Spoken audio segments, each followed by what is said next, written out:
Saudara yang saya kasihi, hari ini kita bersyukur dan bersukacita karena Allah yang luar biasa ingin mengerjakan sesuatu yang besar dalam hidup saudara dan saya. Sebelum kita berdoa, mari kita akan bersama-sama merenungkan bagian firman Tuhan dengan satu topik keluarga yang bertekun dalam doa. Nas kita terambil dari Roma 12 ayat 12. Demikian bunyinya, bersukacitalah dalam pengharapan, sabarlah dalam kesesakan, dan bertekunlah dalam doa. Bagian ini mengingatkan kepada kita nasihat Rasul Paulus kepada jemaat di Roma, supaya mereka bertekun di dalam kasih, supaya mereka sungguh-sungguh mengingat anugerah Allah yang sudah diberikan kepada saudara dan saya. Hari ini kita akan bersama-sama merenungkan bagaimana keluarga-keluarga yang bertekun di dalam doa. Apa sesungguhnya doa itu? Sering kita mendengar bahwa doa itu adalah nafas hidup orang-orang percaya. Atau kita sering berkata bahwa doa itu adalah kekuatan. Doa adalah perjuangan dan banyak hal yang lainnya. Namun bagian firman Tuhan pada saat ini mengingatkan saudara dan saya. Yang pertama, bahwa doa adalah kekuatan. Doa adalah strength. Doa adalah dunamos. Kalau saya sudah belajar makna dari kekuatan, sebenarnya ada kekuatan yang berasal dari dalam diri kita. Kekuatan itu kadang nampak, tetapi banyak kali tidak nampak.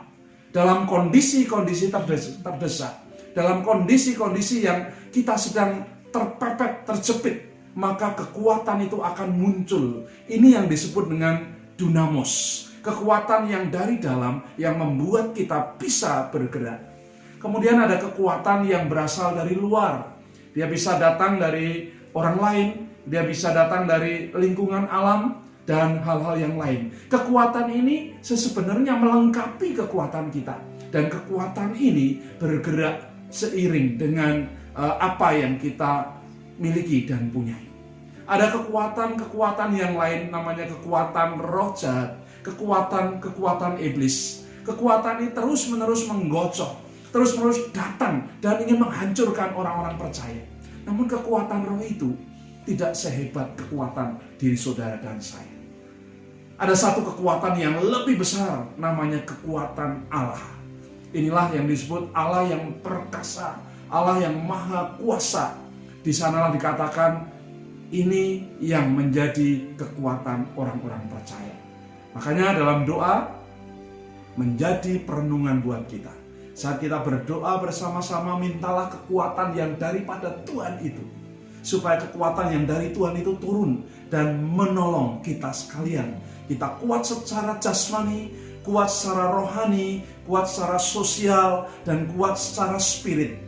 Di dalam Lukas pasal 21 ayat 36, di sana diingatkan kepada kita begini, berjaga-jagalah dan berdoalah supaya kamu menjadi kuat. Kalau kamu sudah kuat, kamu akan menjadi tahan di dalam segala keadaan. Saudaraku, hari-hari ini menjadi perjuangan, menjadi pergumulan. Ketika situasi tidak seperti yang kita harapkan, apakah kita masih kuat? Doa adalah jawabannya. Ini menjadi perenungan. Yang kedua, doa adalah keterbukaan. Apa maknanya keterbukaan itu? Terbuka berarti jujur kepada Allah. Terbuka berarti kita mengakui bahwa kita itu lemah, bahwa kita itu tidak bisa apa-apa. Tetapi kita perlu Allah menjadi tempat kita bergantung. Perlu Allah menjadi tempat sandaran. Dan ketika kita bergantung, kita mengakui bahwa kuasanya lebih besar daripada kondisi kita. Ada satu cerita yang baik dalam Lukas pasal 18 ayat yang ke-14.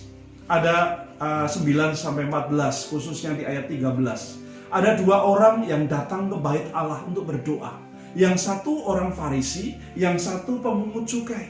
Orang Farisi berdoa dengan luar biasa, dengan tangan menengadah, dengan menghadap kepada Tuhan dan menaikkan, Tuhan, aku adalah orang yang baik, aku adalah orang yang setia, aku adalah orang yang sudah memberikan persembahan perpuluhanku.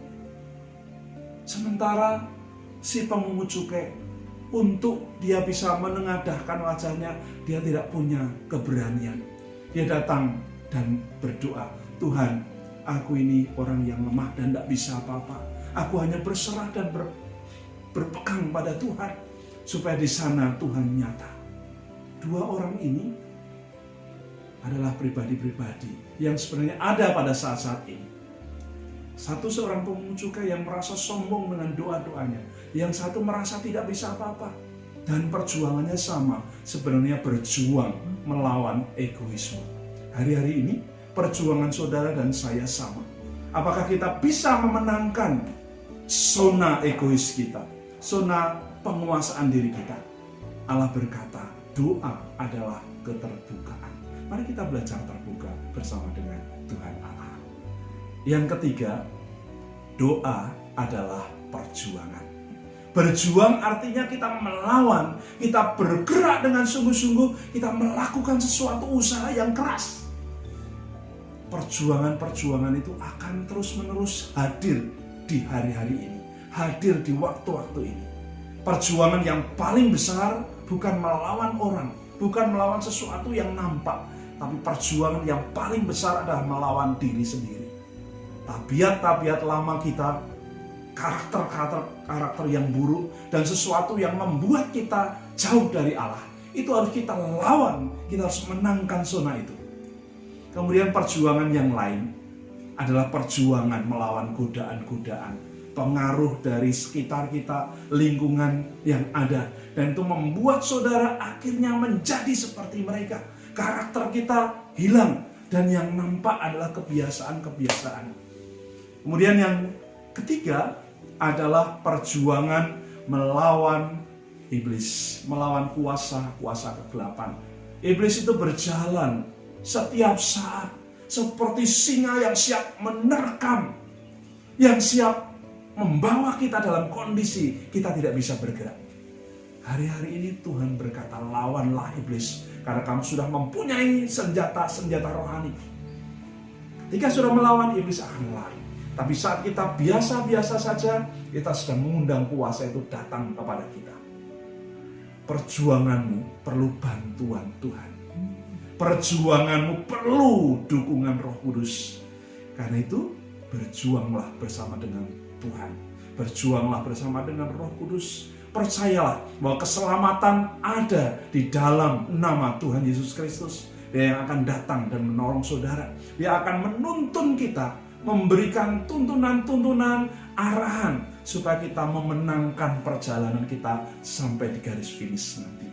Dalam 1 Timotius pasal 4 ayat yang ke-10, orang yang berjuang menaruh pengharapannya kepada Tuhan.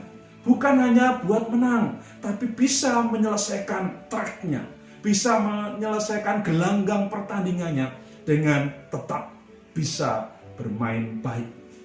Itulah perjuangan orang-orang percaya. Kemudian Rasul Petrus dalam suratnya 1 Petrus pasal 2 ayat 11, perjuangan yang terberat menurut beliau, dan saya juga setuju, adalah perjuangan melawan watak, perjuangan melawan tabiat lama, dan melawan kedagingan kita. Karena itu, mari kita bersama-sama menjadikan doa sebagai kekuatan ilahi, menjadikan doa sebagai keterbukaan, dan menjadikan doa sebagai semangat berjuang bagi Tuhan. Kita akan berdoa bersama-sama. Tuhan Yesus, kami bersyukur untuk kesempatan saat ini kami boleh berdoa bersama-sama, mengingat satu janji Allah, bahwa doa adalah kekuatan, doa adalah keterbukaan, dan doa adalah perjuangan. Kami siap bersama-sama dengan Engkau masuk di dalam saat-saat perjuangan iman kami di dalam dunia ini. Di dalam nama Tuhan Yesus Kristus, kami sudah berdoa. Haleluya. Amin.